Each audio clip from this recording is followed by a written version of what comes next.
Have our attorney here. We're going to go ahead and get this meeting started. It's our workshop, and as usual, we're going to stand for the Pledge of Allegiance. I pledge allegiance to the flag of the United States of America and to the republic for which it stands, one nation, under God, indivisible, with liberty and justice for all.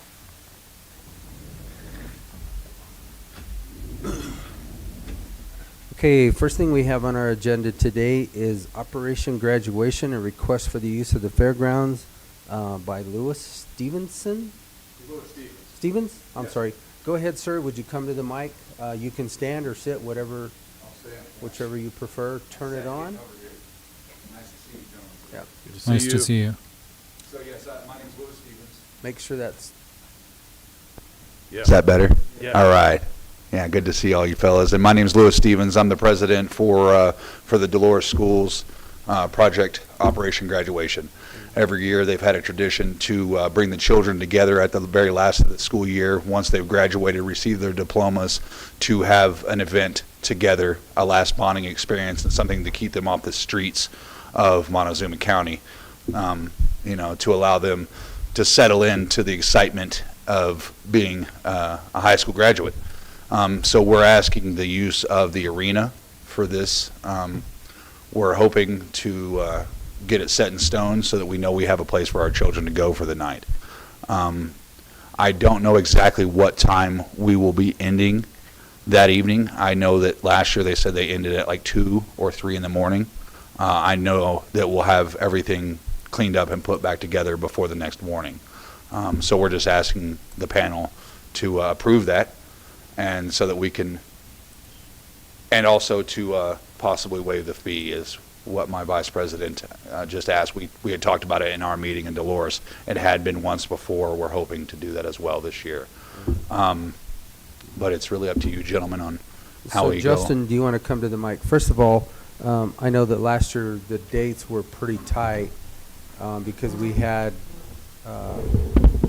a couple. I think we had an event before, an event after. Yeah, So we're good. So they've already contacted me. We're set for May. May 19th. Yes. Yep. So I already got it on the books. That was just whether or not you guys will approve. Then. So there's no conflict No. on either side of No, that. we're fine. So Okay. It's in your guys' hands now. Appreciate it. Yep. I appreciate you as well. Thank you very much. Okay. Well, then we'll put that. We can't make decisions today. Sure. Today is just presentation day. Sure. We have to do that in an actual business meeting, which is tomorrow. So we'll put that in under our Unfinished business. unfinished business, and then we can actually make a decision tomorrow. I know that we did it last year, and it seemed to help out the kids for an evening event so that they are not out Mm-hmm. getting in trouble. Well, it's This is for just the entire Dolores. senior class. Yeah. It's for our senior class, just for the This is just graduating for class. Dolores. Yes, sir. Just It's for it's something to keep them off the streets. I mean, when you graduate high school, you're very excited, and who knows what you're going to do. Everybody's kind of up in the air. Instead of it being up in the air, we want to bring them all together for one last high school experience, supervised and maintained. And I know we have a lot of parents involved, so again, we'll set up our events, our games and things like that, and as well as we'll have everything cleaned up at the end of the entirety of the event, so that no one from the facility has any responsibilities but to loosen the soil. From what I hear, last year they were able to pack the soil down for the kids, which helped out a lot. So we'll have all the trash and everything cleaned up before the sunrise of the next day. So we won't leave anything behind. And it'll give our kids a bonding experience that they can go to college with, hopefully, or wherever their next adventure takes them. But it would help our students as well as our school morale, just to allow our children to have one last hurrah as high schoolers. Speaking from a father of a high schooler and a stepdad to a high schooler, and many, many friends. Oh, my Lord. There's a lot of high schoolers this year, so we're just trying to give them an opportunity to have a good time before they go off to their next adult situation. So, So you'd just be talking the upper facility, the main facility. Main board. Yeah, so the way they kind of run it last year, and I think Melissa Bruner come in and talked to you guys, if I remember correctly, they just used the indoor facility. We went in there and just kind of packed it down with our roller. They set up games in there for the evening. I think it went till, like I said, 2 o'clock in the morning. They got everything cleaned up really well when they were done, and we were happy with it. So that's kind of the way they set it up last year. I want to say there was about 20 to 25 kids, something of that nature is what they used for. how many do we have this year? Yeah, so we have a few more children this year, but I mean, the facility is well maintained and big enough for all of us, plus there's parking facility right up close. The only thing I would ask you, as a chef, I'd like to use, I heard you had a kitchen area. And they I'd used like it to last do year that. as Yeah, well. I'd just like so- to use that again, Yep. so I'd like to put that on the table now, because I would like to feed our children for that night. And again, we have a lot of parents that want to be involved, and they're going to have games and prizes and things like that, something for them to remember. Yeah, that's correct. So like last year, the normal user fee for a youth event like this would be $225 plus $50 for the kitchen. So that's what you're looking at waiving if you guys decide to do that for them. $300. Yep. So. Okay. Okay. Question? No, Comment? I know the program. All right. I thank you for allowing me to speak, and Yeah. if Mr. Powers, do you still have my phone number? I do. If I could get a phone call when you made your decision, that would be most appreciated. Yes, sir. Otherwise, I'm grateful for your presence and for your time. All Thank right, you. Thank you. Everything well? You bet. Thank you, gentlemen. Thank you. Thank you. Thank you.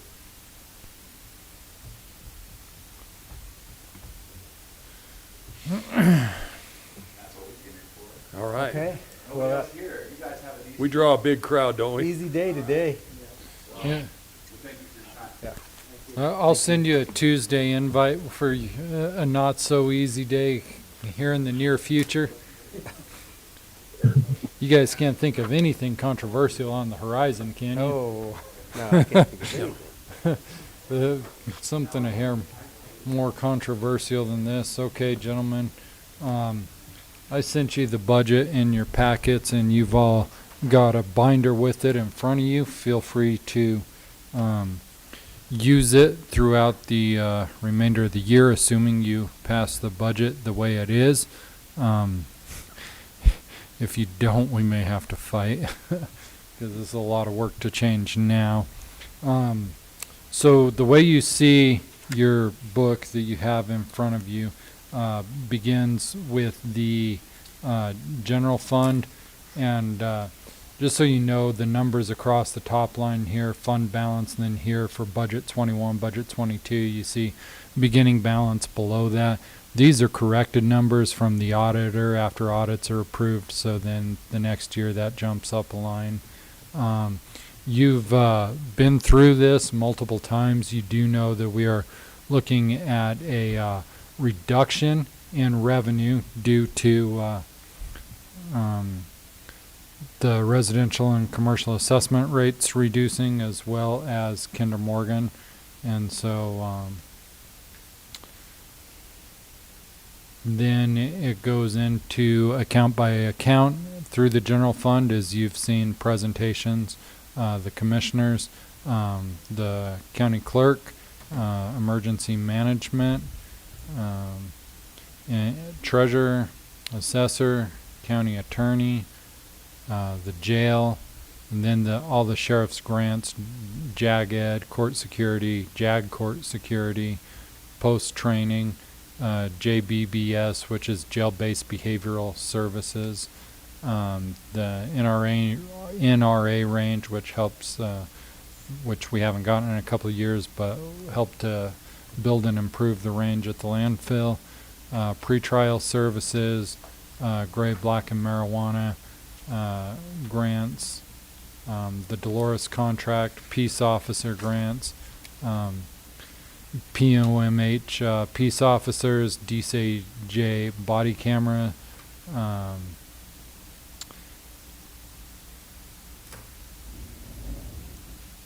and Then the sheriff's department as a whole, you guys have been back and forth over the salaries and positions. Those should be sewed up. Community intervention plan, district attorney, the coroner's office, the county fair. I would like to point out that our grant writer did secure a $37,000 grant for the fair.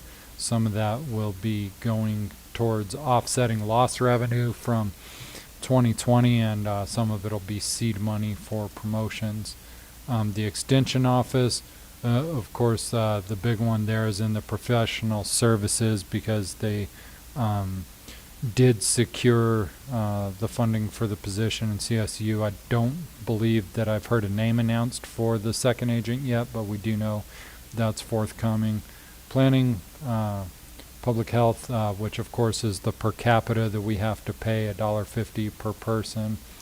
Veteran services, fairgrounds and maintenance, and the administration fund, again in the salaries, remembering that we will have some overlap there for a while, as one employee in administration is looking to retire, and there will be some training and payouts there. The miscellaneous, the public trustee, which is a second function of the treasurer that's separated by state statute. Purchasing, senior services. Again, all of these you've been over in great detail over the last couple of months. Natural resources, you'll see that animal control is built back in the budget. That didn't get paid in 2021 because we got invoiced and paid twice in 2020. So if you remember that. Transportation, IT, and GIS, elections, and then the Conservation Trust Fund, which pays half of the salaries and benefits for the fairgrounds.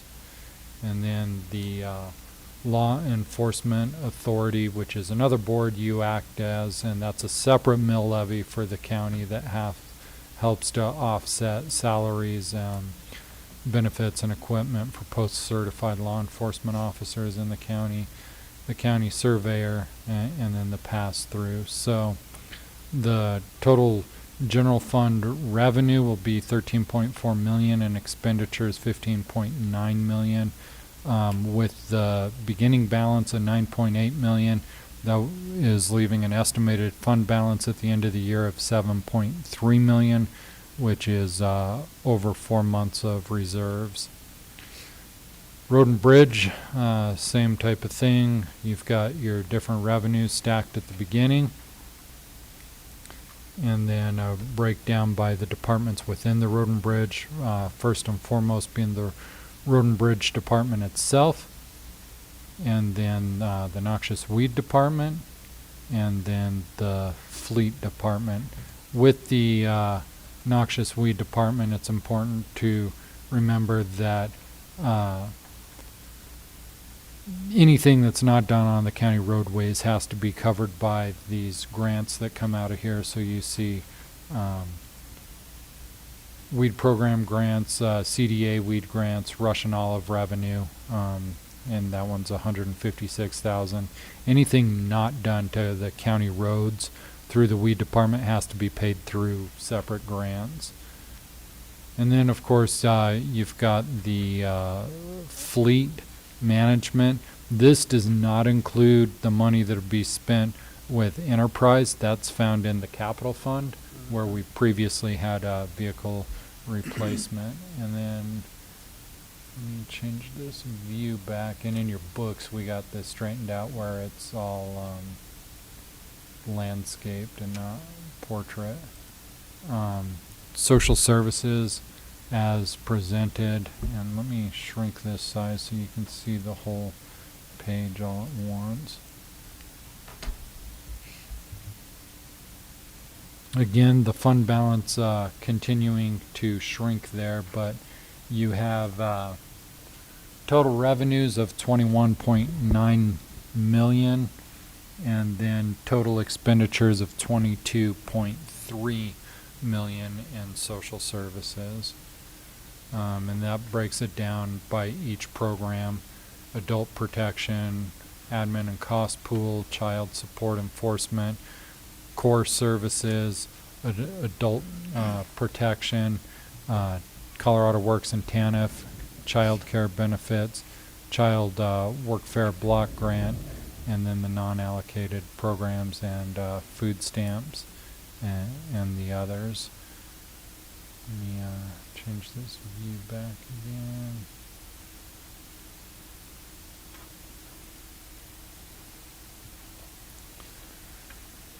Then the Public Health Fund, which you've been over in some great detail. And all of the programs that they have. The revenue is on the first 2 pages, and then expenditures following there. Total revenue for the health department is $2.9 million. Total projected expenditures are $2.6 million. So they will be spending less than they will be taking in 2022. Then the landfill enterprise, which you've been through and approved the purchase of a new compactor for the landfill, and so they're again, they're an enterprise fund, but their expenditures are looking to be about $2.1 million with their revenue at 1.3. They have enough in their reserves to cover the balance of that machine, and so they're fine with that, and it is a one-time purchase. That's not an ongoing budget item there, unless it breaks down every year, and then you should give it back. Okay, and then the capital fund, of course, there's not too many revenue sources for that. It's mostly transfers in, and then a few of the grants like James gets for the Path to Mesa Verde and a few of those items. Total revenue, we're looking at 1.8, and total expenditures 1.4. We will, you see beginning balance, that is just estimated if we spend everything that's programmed, and that would be covered with a transfer order out of the general fund. We're not sure that it will actually get to that. And then all the administrative accounts, the commission is responsible for, starting with ETA, that stands for Emergency Telephone Administration, that's the 911. We're the authority for, both for Montezuma County and for Dolores County as well. So you had the presentation from the Lori Johnson and the Chief of Police on that. And then the Lodgers Tax Fund, that's all an estimate, but they will not spend more than they take in. On that note, I did have a meeting with Jay Balfour last week. I know they're looking at changing lodging funds. CCI is kind of pushing for that and how that can be used. And one thing he would like the commissioners to bring up while we're at CCI next week is some of that potentially being able to go to emergency services, as there's some of the hotels on the south end of town that they respond to frequently. And so if you guys are attending any of those discussions and would bring that up, he would appreciate it. And also realizing that some of those are located within the city, and so that might be a CML discussion as well. So I think most of them are all located in the city. That's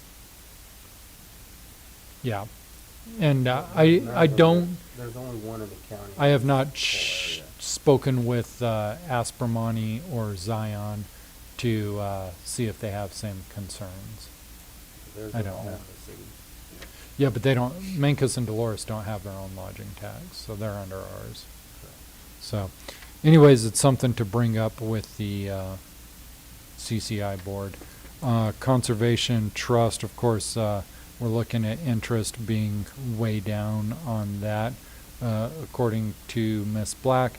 And then the Law Enforcement Authority, again, taxes going down because of the decrease from Kinder Morgan and from the residential and commercial assessment rates.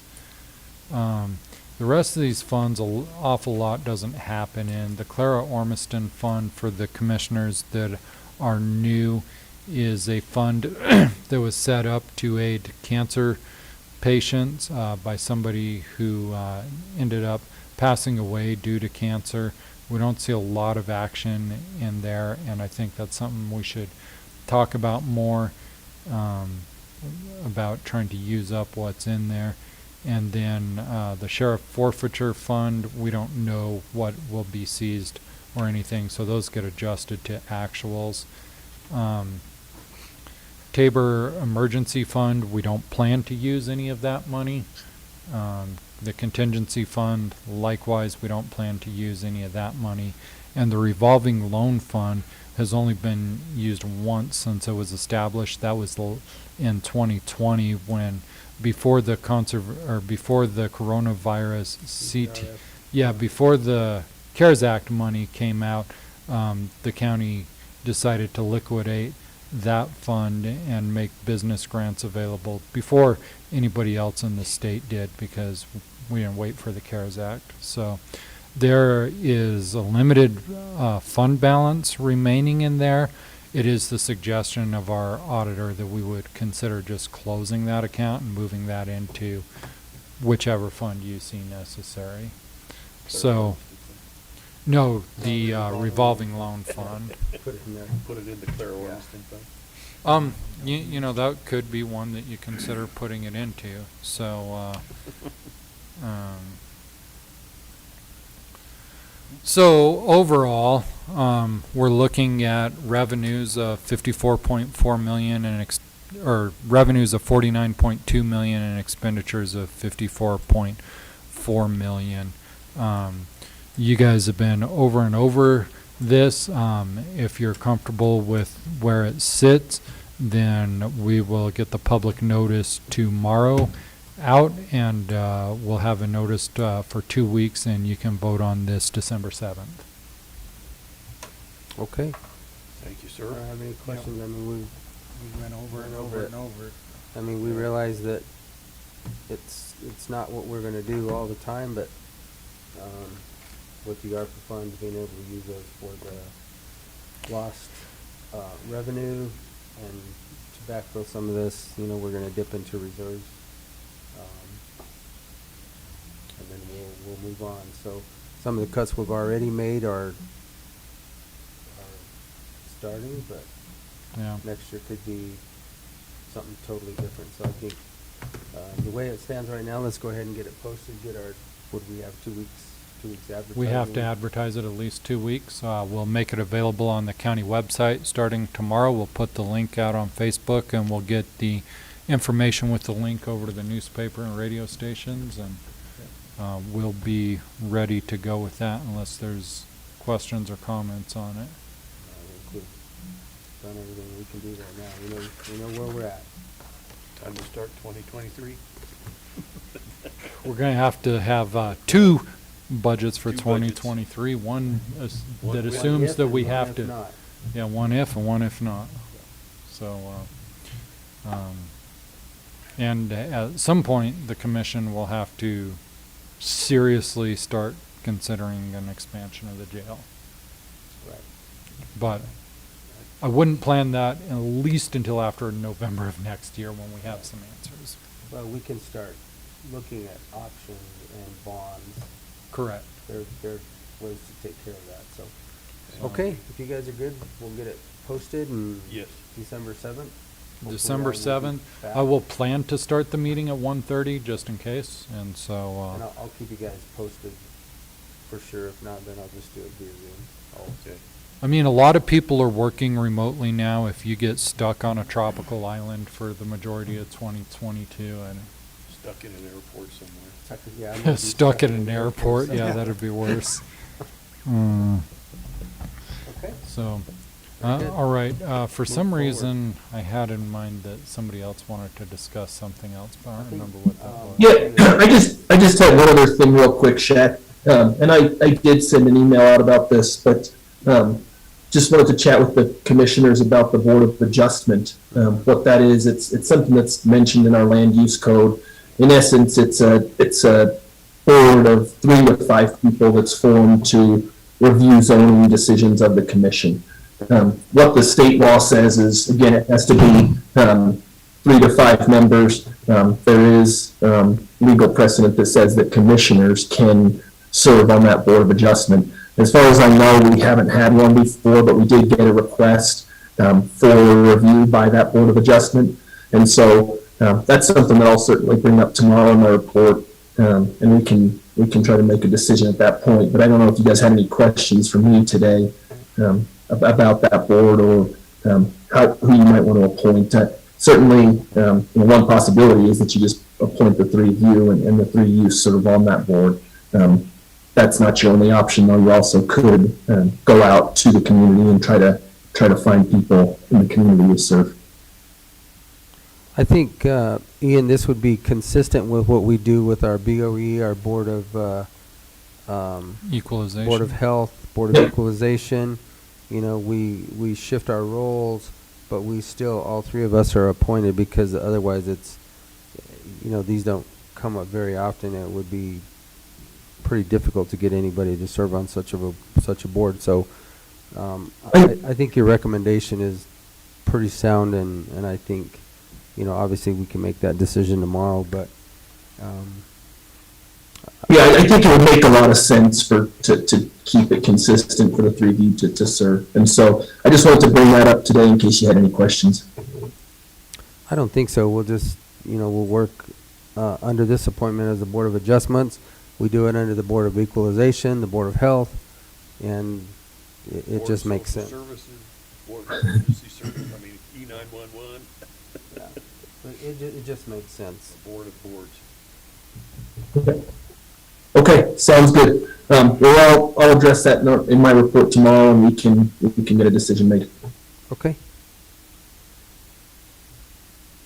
Very good. Anything else?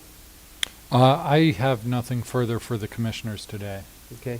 I did get an email from Bobby, but we'll have her on the schedule when we start at 1:30 for a signature. For December For that 7th, that's correct. Tobacco. Termination of step contract.